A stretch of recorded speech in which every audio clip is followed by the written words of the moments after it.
So hello मेरे प्यारे बच्चों, कैसे हैं आप लोग। आई होप आप लोग एकदम बढ़िया होंगे और अपनी तैयारी को बेहतरीन तरीके से कर रहे होंगे। दोस्तों, आज की इस वीडियो पे हम बात करने वाले हैं 2025 बोर्ड क्लास 12th फिजिक्स के लिए महत्वपूर्ण गास का नियम या प्रमेय के बारे में। बच्चों, वीडियो के शुरुआत में मैं आपको बता दूं, इसको पढ़ने के बाद बच्चों आप लोगों के 5 अंक एकदम पक्के होने वाले हैं। आप लोगों के बच्चों 5 अंक एकदम से पक्के होने वाले हैं अगर आप लोगों ने इस वीडियो को पढ़ लिया और इस डेरिवेशन को अच्छे से समझ लिया, क्योंकि बच्चों ये आपका बोर्ड एग्जाम में 5 अंक का पूछा जाता है।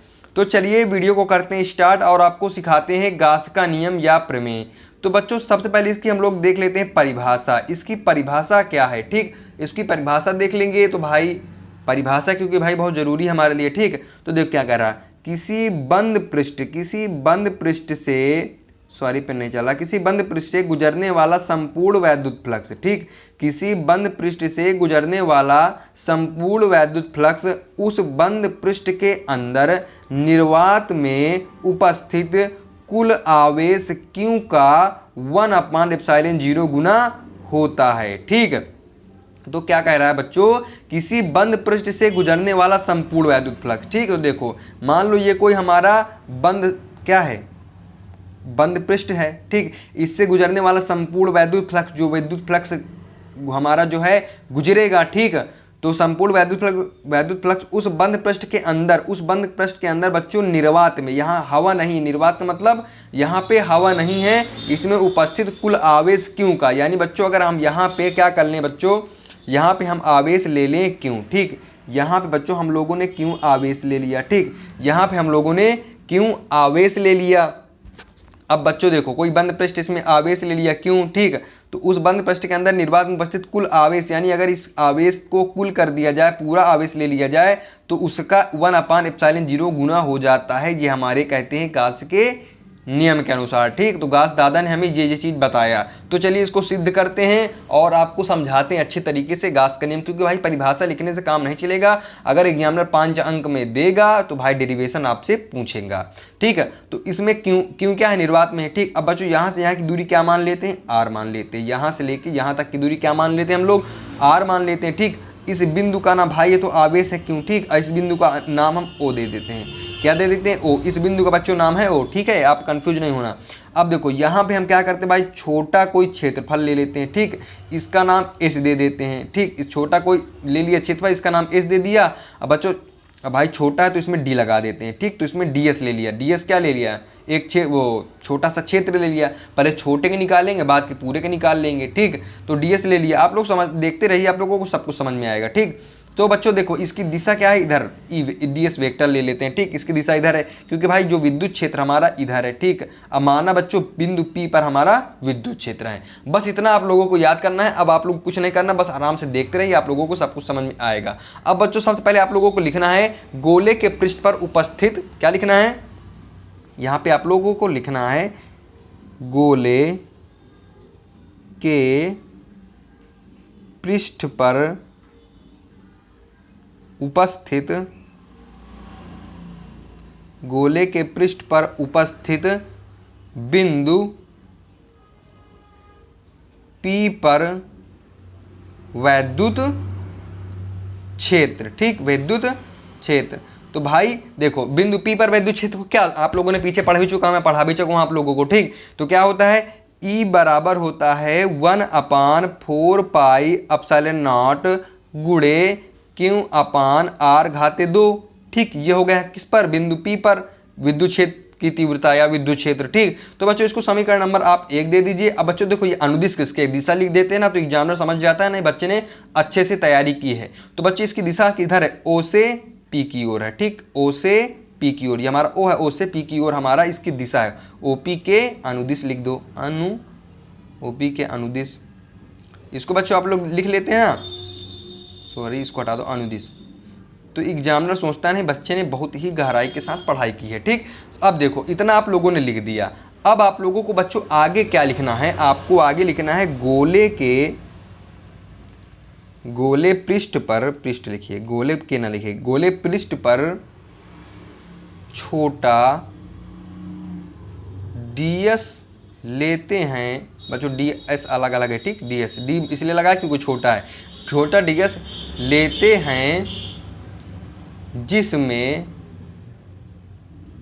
जिससे होकर गुजरने वाला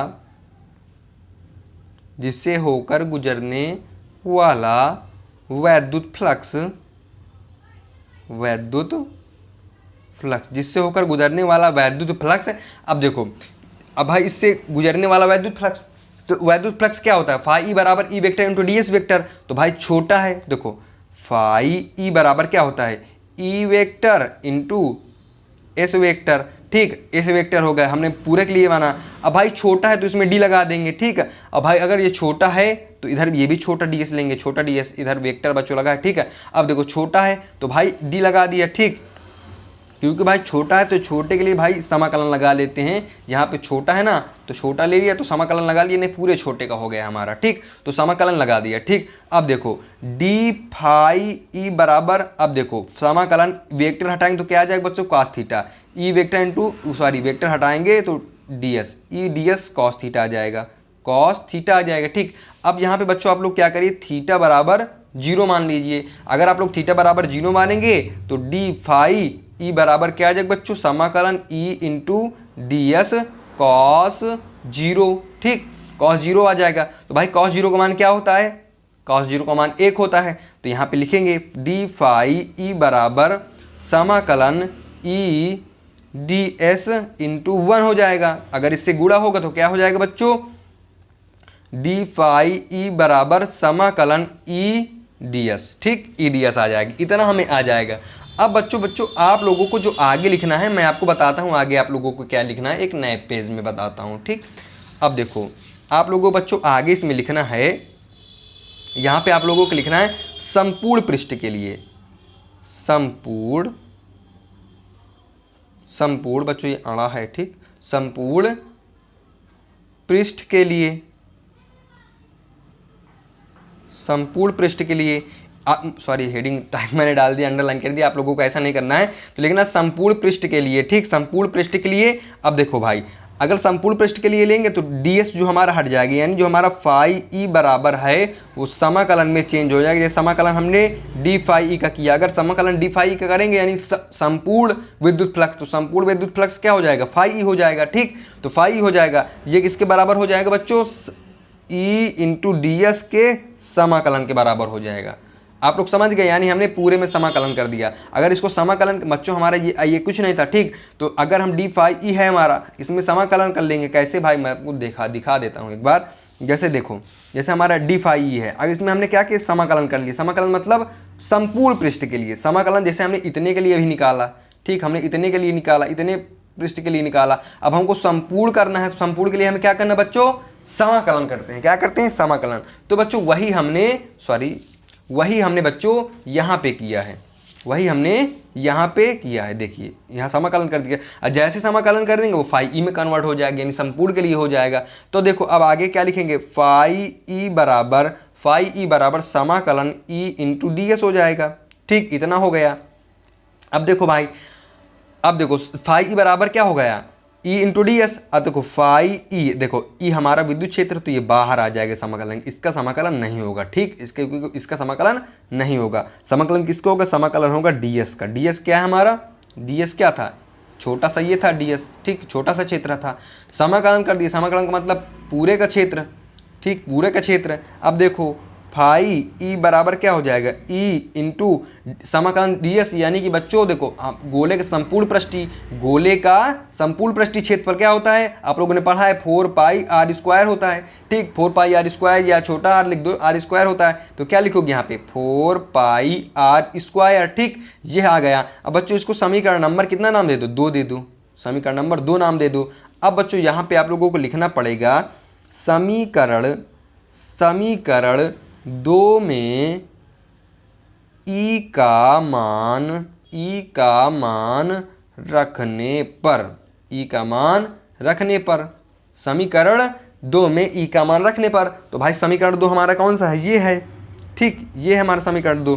तो यहाँ पे ई का मान रखेंगे तो क्या आ जाएगा, फाई ई बराबर आ जाएगा ई का मान हमारा क्या है, ई का मान हमने क्या निकाला, ई का मान निकाला, ये देखो ई का मान ये है, ई का मान ये है ना, तो इसको ई का मान यहीं पे हम लोग रख देंगे, ठीक। ई का मान यहाँ पे रख देंगे समीकरण 2 में, तो क्या आ जाएगा 1/4 पाई एप्सिलॉन नॉट गुणे क्यू अपान आर घाते 2 गुणे क्या है 4 pi R square, 4 pi R square है। अब देखो भाई 4 पाई से 4 पाई कटा, ठीक, आर स्क्वायर से आर स्क्वायर कटा, तो बच्चों बचा क्या, बचा हमारा क्या, बचा हमारा फाई ई बराबर क्यू अपान एप्सिलॉन नॉट, ये हमारा बचा। अब इसको हम किस तरीके से लिख सकते हैं, इसको लिख सकते हैं फाई ई बराबर क्यू गुणे 1 एप्सिलॉन नॉट, ऐसे लिख सकते हैं, ऐसे लिख सकते हैं ना। तो बच्चों ये हमारा प्रूफ हो गया, सत्यापित हो गया। कैसे सत्यापित हो गया मैं आपको बताता हूँ। ये हमारा क्या हो गया, सत्यापित हो गया। कैसे सत्यापित हुआ, यानी भाई फाई ई बराबर क्या है, फाई ई बराबर क्या हमारा निकल के आया क्यू इंटू 1 एप्सिलॉन नॉट। कैसे, क्यों भाई कैसे सत्यापित हुआ, देखो हमारी परिभाषा क्या होती है, किसी बंद पृष्ठ से गुजरने वाला संपूर्ण वैद्युत फ्लक्स उस बंद पृष्ठ के अंदर निर्वात में उपस्थित आवेश क्यू का 1/ε0 गुना होता है, ठीक है। ये हमारा बच्चों क्या निकल के आया, ये हमारा बच्चों निकल के आ गया है, मतलब कि इसका प्रूफ हो गया, सत्यापित हो गया कि हाँ भाई ये वाला हो गया। तो ये हमारा क्या प्रूफ यानी सत्यापित हो गया, तो हम इसमें लिख देंगे PROVED प्रूव्ड, ठीक। आशा करता हूँ आप लोगों को समझ में आ गया होगा। देखो यहाँ पे देखो परिभाषा मैं अब एक बार दिखा देता हूँ।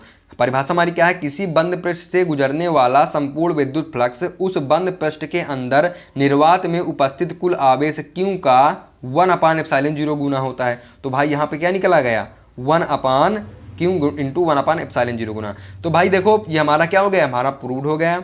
आशा करता हूँ आप लोगों को ये मोस्ट इंपॉर्टेंट टॉपिक पसंद आया होगा। भाई अगर पसंद आए तो एक कमेंट कर दीजिए, लाइक कर दीजिए, सब्सक्राइब कर दीजिए। धन्यवाद।